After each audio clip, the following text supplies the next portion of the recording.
नमस्कार। Solid state के last topic में हम लोग चल रहे हैं। टॉपिक का नाम है मैग्नेटिक प्रॉपर्टीज ऑफ सॉलिड। ये सॉलिड स्टेट का लास्ट टॉपिक है, उसके बाद सॉलिड स्टेट एंड हो जाएगा। मैग्नेटिक प्रॉपर्टीज ऑफ सॉलिड किसको हम लोग कह रहे हैं कि सॉलिड में कुछ मैग्नेटिक प्रॉपर्टी शो करेगी, उसी के आधार पर हम लोग सॉलिड को पढ़ने वाले हैं। कह रहे हैं कि this solid substance are classified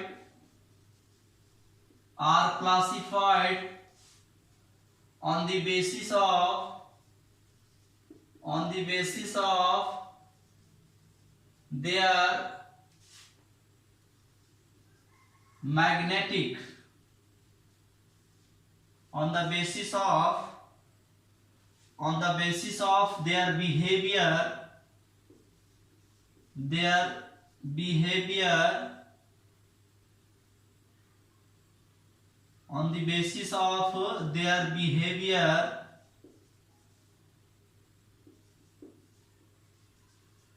on the basis of their behavior in external magnetic field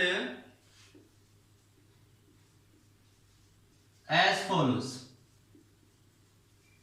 हम लोग कह रहे हैं कि सॉलिड सबस्टेंस को हम लोग कैटेगराइज कर सकते हैं, क्लासिफाई कर सकते हैं। किसके आधार पे? कहीं पे एक्सटर्नल मैग्नेटिक फील्ड लगाया हुआ है तो उसके नजदीक को हम लोग क्या करेंगे, सॉलिड सबस्टेंस को ले जाएंगे। वहां पर उसका जिस तरह से बिहेवियर शो करेगा, उसके आधार पर हम लोग सॉलिड को कैटेगराइज करने वाले हैं। सबस्टेंस को पहले हम लोग कैटेगराइज करते हैं।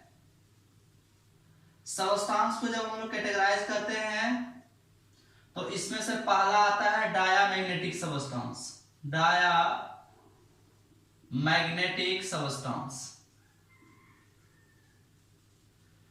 डायामैग्नेटिक सबस्टेंस और अगेन आता है पैरामैग्नेटिक सबस्टेंस।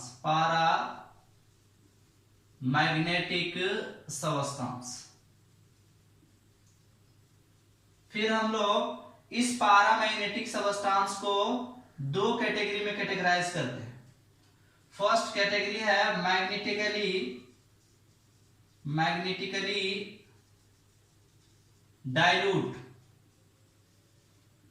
Paramagnetic substance.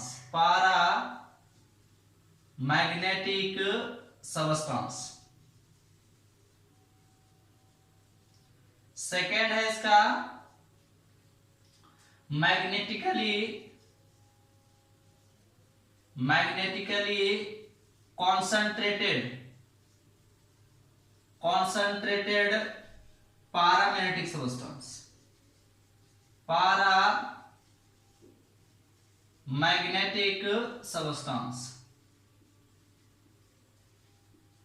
इस मैग्नेटिकली कॉन्सेंट्रेटेड पैरामैग्नेटिक सबस्टेंस को हम लोग फर्दर तीन कैटेगरी में कैटेगराइज करते हैं।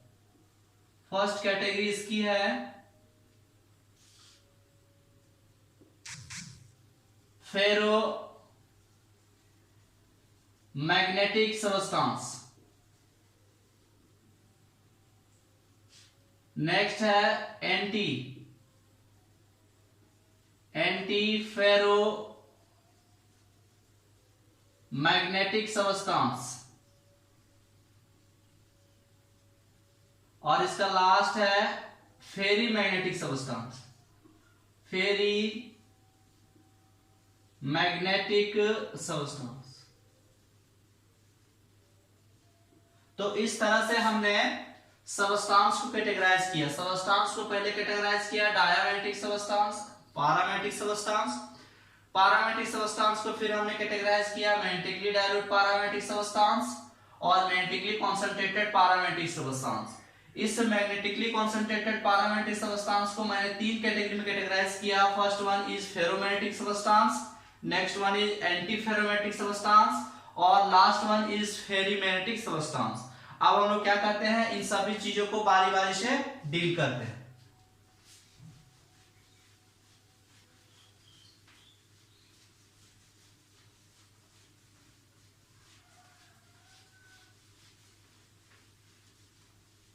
इनमें से जो पहला हम लोग को पढ़ना है वो पढ़ना है diamagnetic substance. Magnetic substance if the substance is repelled slightly by an external magnetic field, magnetic field is called a diamagnetic substance. Diamagnetic substance, and such behavior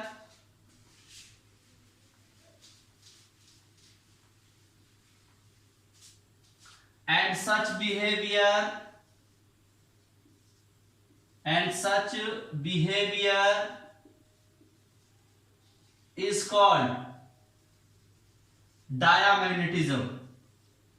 Diamagnetism. अगर आपसे कोई पूछे कि डायमैग्नेटिक सबस्टांस क्या है या फिर आपको पूछे डायमैग्नेटिज्म क्या है, तो दोनों एक ही वर्ड है। क्या बोल रहा है कि अगर कोई सबस्टांस रिपेल्ड कर रहा है स्लाइटली, थोड़ा सा रिपेल्ड करे by an external magnetic field. अगर मान लेते हैं हमने यहाँ पर एक्सटर्नल मैग्नेटिक फील्ड लगा रखा है और यहाँ पर कोई सबस्टांस को हम लोग नजदीक ला रहे हैं, नजदीक लाने से क्या होगा, अगर इसमें रिपल्शन पाई जाएगी, थोड़ा बहुत डेविएशन पाया जाएगा, इसमें अगर थोड़ा बहुत रिपल्शन पाया जाएगा, तो हम लोग इसी प्रकार के सबस्टांस को क्या बोलेंगे, डायमैग्नेटिक सबस्टांस। और ये जो बिहेवियर शो कर रहा है, इसी बिहेवियर को हम लोग डायमैग्नेटिज्म कहेंगे। अब ये ऐसा क्यों कर रहा है हम लोग देख रहे हैं आगे। The diamagnetic substance, the diamagnetic substance contains only paired electron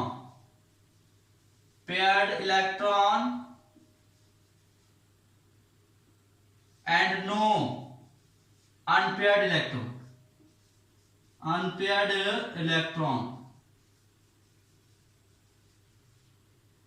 example में अगर हम लोग देखें तो NaCl, CaO, CO, CO2 etc। क्या बोल रहा है कि ऐसा क्यों हो रहा है, क्योंकि इस प्रकार के सबस्टांस में केवल ऐसा हो रहा है कि उसमें पेयर्ड इलेक्ट्रॉन पाए जा रहे हैं और पेयर इलेक्ट्रॉन पाए जाने के कारण उसमें रिपल्शन पाई जा रही है। नेक्स्ट हम लोग देखते हैं डायमैग्नेटिक के बाद पैरामैग्नेटिक सबस्टांस। पैरामैग्नेटिक सबस्टांस क्या बोलता है कि if the substance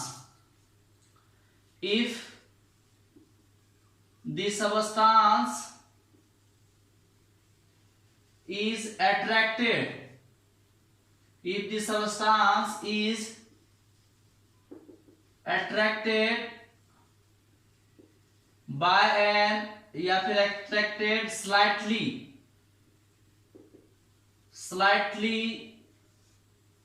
by an external magnetic field,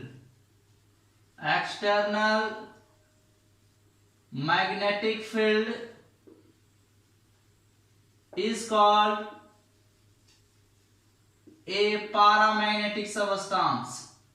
paramagnetic substance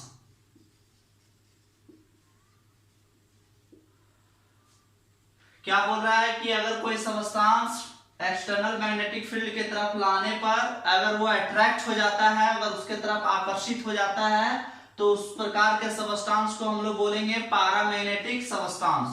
and such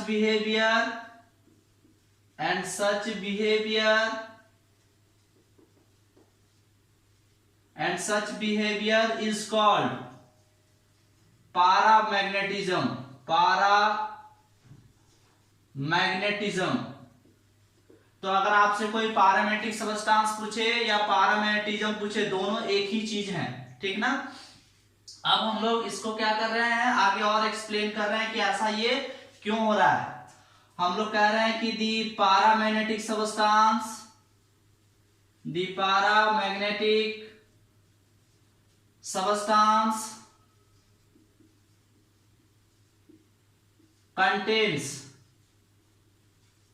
contains paired electron, या फिर ऐसे बोले कि contains one or more unpaired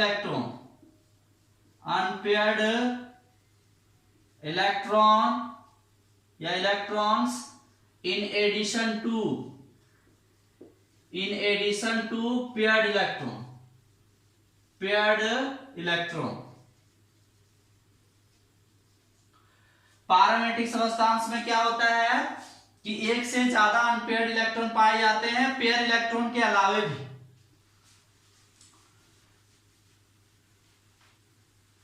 और डायमैग्नेटिक में क्या था कि ओनली पेयर्ड इलेक्ट्रॉन पाए जाते थे। तो ये दोनों में डिफरेंस है, ध्यान रखिएगा।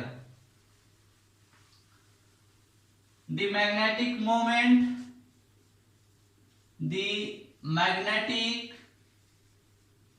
moment of a paramagnetic substance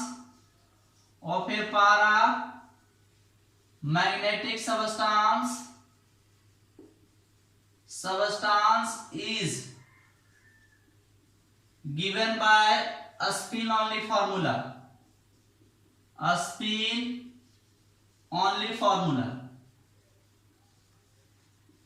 क्या फॉर्मूला होता है, mu is equal to root under n plus 2bm। इस वाले फॉर्मूले को आप लोग फर्स्ट ईयर में बहुत अच्छे से डील कर चुके हो और इससे रिलेटेड क्वेश्चंस को बना चुके हो, लेकिन चूंकि यहां पर दोबारा अगेन आ चुका है इसलिए मैं इसको फिर से पढ़ा रहा हूं। वेयर n बराबर नंबर ऑफ अनपेयर्ड इलेक्ट्रॉन या फिर इलेक्ट्रॉन्स बोले, bm क्या है, दिस इज बोर्स मैग्नेटॉन, या फिर इसी को हम लोग बोल सकते हैं यूनिट ऑफ मैग्नेटिक मोमेंट। अब हम लोग क्या कर रहे हैं, इससे रिलेटेड कुछ क्वेश्चंस को करा दे रहे हैं। Calculate the magnetic moment of, हम लोग ए नंबर में अगर देखें Fe2+, अगर हम लोग बी नंबर में देखें Fe3+, इस तरह के स्पीसीज को, इस तरह के स्पीसीज के मैग्नेटिक मोमेंट को हमको कैलकुलेट करनी है। और भी हम थोड़ा सा लिख दे रहे हैं जिसको आपको बनाना है प्रैक्टिस के लिए। सी नंबर में CO2+, डी नंबर में CO3+, अगर हम लोग देखें ई नंबर में तो Cu सिंगल प्लस, और डी नंबर F नंबर ना, F नंबर में क्या हो जाएगा, हम लोग नेक्स्ट अगर ले लें Cu2+, और हम लोग एक और ले लेते हैं Ni2+। इसमें से हम लोग क्या कर रहे हैं, एक को बना दे रहे हैं, बाकी आपको बनाने के लिए मैं छोड़ दे रहा हूं। मैं फर्स्ट वाले को अगर मैं यहाँ हम लोग ए नंबर का सॉल्यूशन कर रहे हैं, जिसमें से Fe का कॉन्फ़िगरेशन लिखा गया है 26 होता है इसका एटॉमिक नंबर, तो इलेक्ट्रॉन भी 26 ही होंगे। तो इसके इलेक्ट्रॉनिक कॉन्फ़िगरेशन को हमने लिखा 1s2 2s2 2p6 3s2 3p6 4s2 3d10। फिर इसको अरेंज किया हमने कि इतना दूर को मैं आर्गन लिख सकता हूं, तो मैंने आर्गन लिखा, और 3d को मैंने पहले रखा, 3 वाले को मैंने पहले रख रहा हूं और 4 को बाद में रख रहा हूं, 4s को बाद में रख रहा हूं। अब मुझे 2 इलेक्ट्रॉन निकालने हैं, 2 प्लस दिखाने हैं, मतलब 2 इलेक्ट्रॉन निकालने हैं। तो मैं 2 इलेक्ट्रॉन कहां से निकालूंगा, मैं बाहर से ही इलेक्ट्रॉन को निकालूंगा। तो यहां से मैंने 2 इलेक्ट्रॉन को निकाला, तो यहाँ पे 0 बच गया। अब मेरा जो डी का ऑर्बिटल है उसमें 5 कमरे होते हैं उसमें से हमको इलेक्ट्रॉन को फिलअप करना है, भरना है। उसमें से हम लोग क्या करेंगे, पहले सिंगल सिंगल भरेंगे अकॉर्डिंग टू पावर प्रिंसिपल, फिर जब एक एक करके हो जाएगा उसके बाद हम लोग पेयर करना स्टार्ट करेंगे। तो हम लोग यहाँ पे देख रहे हैं 1 2 3 4 5 हमने भरा, एक इलेक्ट्रॉन बचा हुआ, तो फिर मैं पेयरिंग करना स्टार्ट किया। तो n बराबर मेरा कितना आया 4। अब मुझे n बराबर 4 ही पुट करना है इस वाले फॉर्मूले में, फिर मेरा आंसर चला आएगा।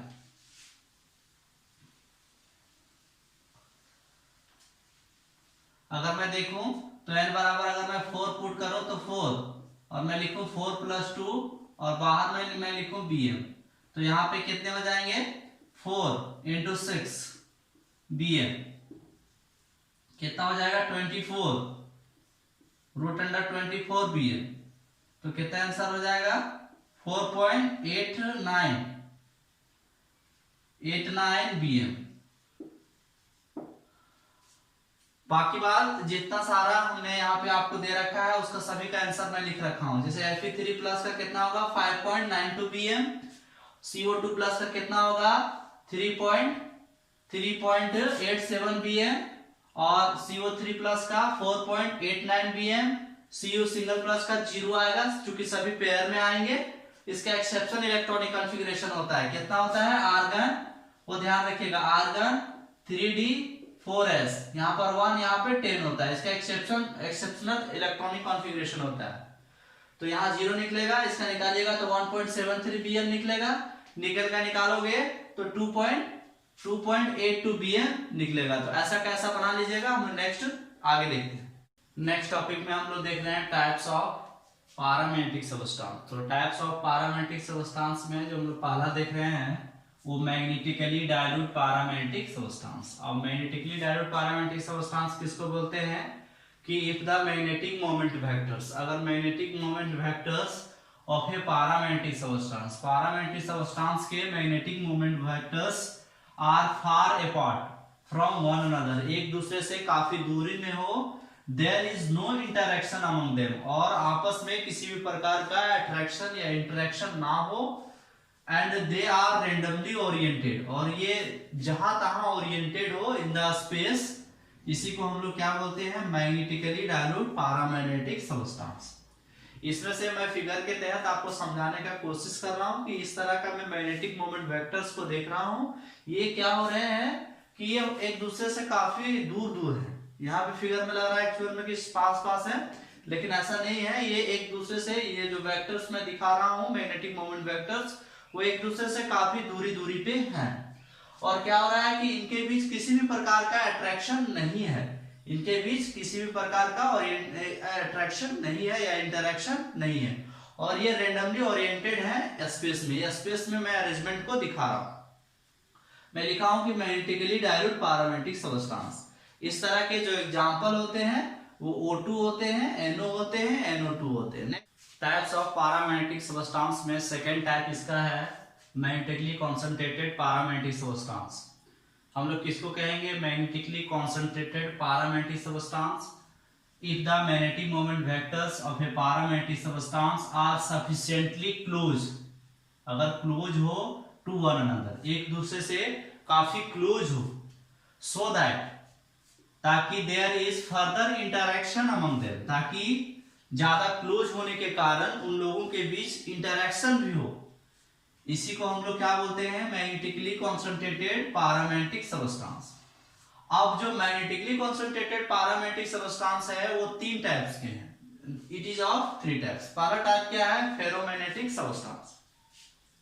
हम लोग बोलते हैं कि the magnetically concentrated paramagnetic substance, वैसा magnetically concentrated paramagnetic substance in which their magnetic moment vectors are arranged themselves spontaneously in the same direction। अगर एक ही डायरेक्शन में मैग्नेटिक मोमेंट वेक्टर्स अरेंज हो तो उसी को बोलते हैं एक ferromagnetic substance.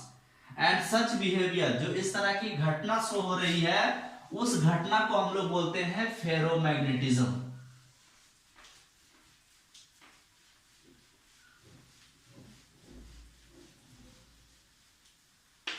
And such behaviour is called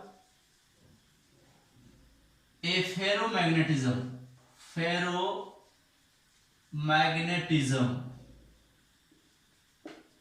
बोल रहा है कि वेक्टर्स को हम लोग को दिखाना है एक ही डायरेक्शन में। अगर मैं ऊपर दिखा रहा हूं तो सारे मैं ऊपर दिखाऊंगा, अगर मुझे नीचे दिखाना होगा तो मैं सारे वेक्टर्स को नीचे दिखाऊंगा।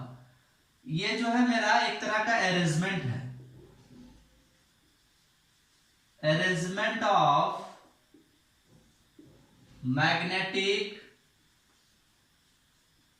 Moment vectors of a ferromagnetic substance. ये अरेंजमेंट किसका है? फेरोमैग्नेटिक सबस्टांस का। The net magnetic moment of such substance is very high,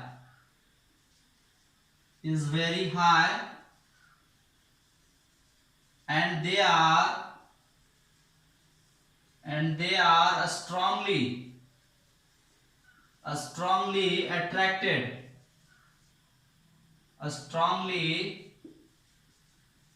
attracted by an external magnetic field।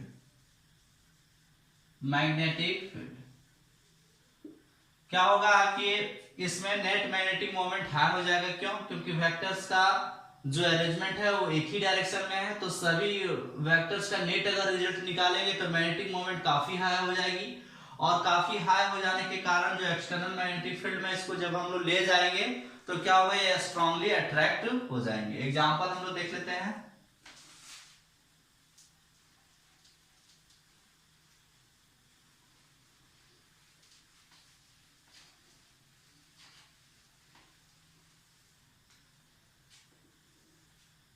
Example में निकेल, कॉपर, Fe अगर हम लोग देखें, CrO2 देखें, ETC, इस तरह के सबस्टांस का मैग्नेटिक मोमेंट काफी हाई होता है। अब हम लोग टर्म लिख रहे हैं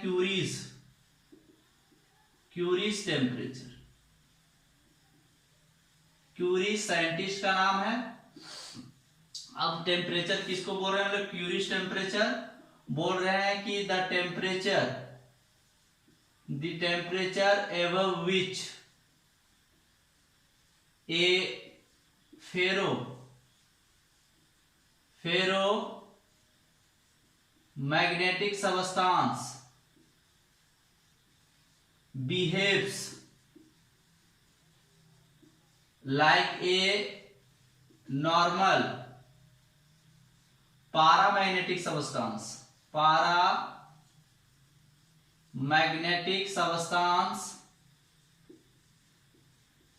is called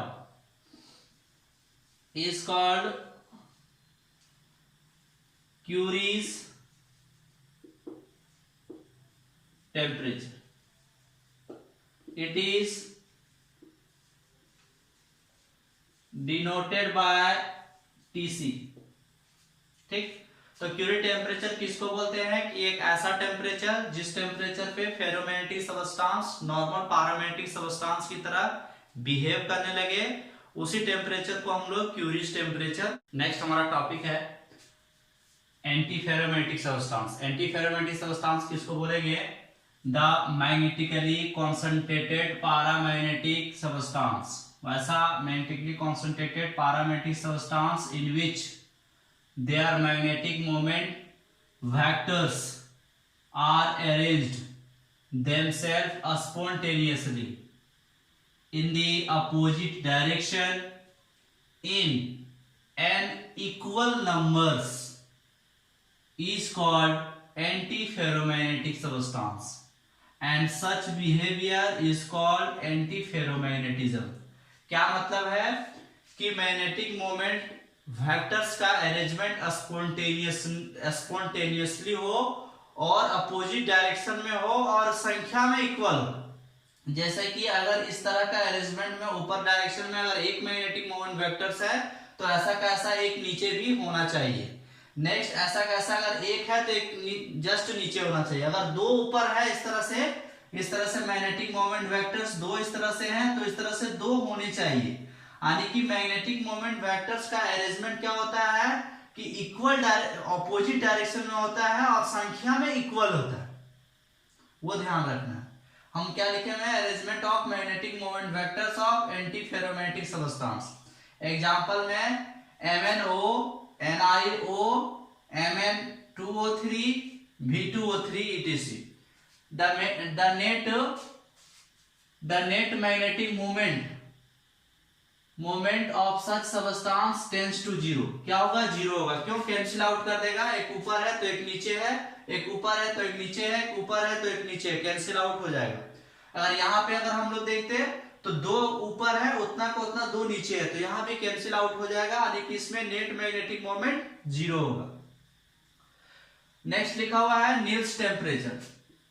नील्स टेम्परेचर किसको बोलते हैं, the temperature above which A antiferromagnetic substance behaves like a normal paramagnetic substance is called Nil's temperature. It is denoted by Tn।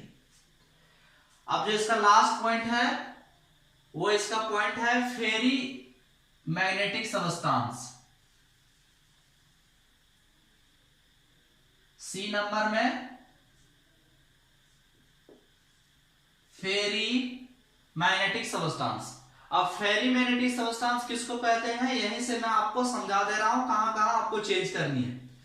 The magnetically concentrated paramagnetic substance in which their magnetic moment vectors are arranged themselves spontaneously in the opposite direction। यहां तक बिल्कुल same रहेगा। इन unequal number, यहां पे केवल क्या लगा देना है, अनइक्वल। ध्यान रहे यहां क्या लगाए हैं, अनइक्वल नंबर इज कॉल्ड, इसी को हम लोग बोलेंगे ferrimagnetic substance and such behaviour is called. क्या बोलोगे, इस तरह के बिहेवियर को फेरी मैग्नेटिज्म। यानी कि यहां पर देखोगे अरेंजमेंट में अगर मैं देखूं कि अगर मैं मान लू कि यहां पर मैंने तीन इस तरह के वेक्टर्स को ऊपर में दे दिया और यहां पर मैंने एक ही वेक्टर नीचे दे दिया, फिर मुझे मन किया तो मैं दो वेक्टर्स को इस तरह से मैंने दे दिया और फिर अगेन में इस तरह के एक वेक्टर को दे दिया। ठीक है, तो इस तरह का अनइक्वल अरेंजमेंट है। यहाँ तीन जा रहा है ऊपर में तो एक ही आ रहा है नीचे में, यहाँ दो जा रहा है ऊपर में तो एक ही आ रहा है नीचे में। Arrangement of magnetic moment vectors of, यहाँ पे मैं लिखूं फेरी मैग्नेटिक सबस्टेंस। अगर मैं एग्जांपल में देखूं, एग्जांपल में यहाँ पे मैं लिख रहा हूं, इसको मैं मिटा दूं। अच्छा, मैग्नेटिक मोमेंट वेक्टर्स इस वाले में जो अपोजिट डायरेक्शन में है और अनइक्वल नंबर में है, तो यहाँ पे अगर हम लोग देखेंगे तो मैग्नेटिक मोमेंट कुछ निकलेगा। यानी कि हम लोग कहेंगे कि the ferrimagnetic substance have some magnetic moment,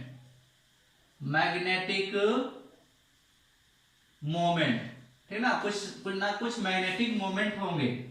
example के लिए Fe3O4, MgFe2O3 या MgFe2O4, ZnFe2O4।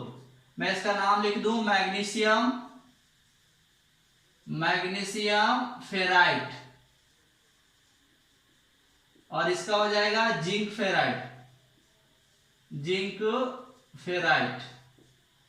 ठीक, तो इस तरह से हमारा सॉलिड स्टेट इंड होता है। अब हम लोग एक नेक्स्ट चैप्टर में जब इंटर करेंगे उस समय आपको उस चैप्टर की डिटेलिंग के बारे में बताया जाएगा। आप सभी को क्या करना है, जिस तरह से मैंने सॉल्यूशन मैंने खत्म किया 5 मार्क्स का, उस तरह से मैंने सॉलिड स्टेट को खत्म किया 4 मार्क्स का। तो आपको क्या करना है, इस दोनों चैप्टर को अच्छे से रिवाइज कर लेना है, यानी कि टोटल में कितना 9 मार्क्स का पढ़ चुका हूं। अगर मैं 70 में 9 घटा दूं तो 61 अब मुझे बाकी है। ठीक है, तो आपको क्या करना है कि इस दोनों चैप्टर्स को अच्छे से रिवाइज कर लेना है। हम लोग नेक्स्ट चैप्टर में मिलेंगे, तब तक के लिए आप सभी को धन्यवाद।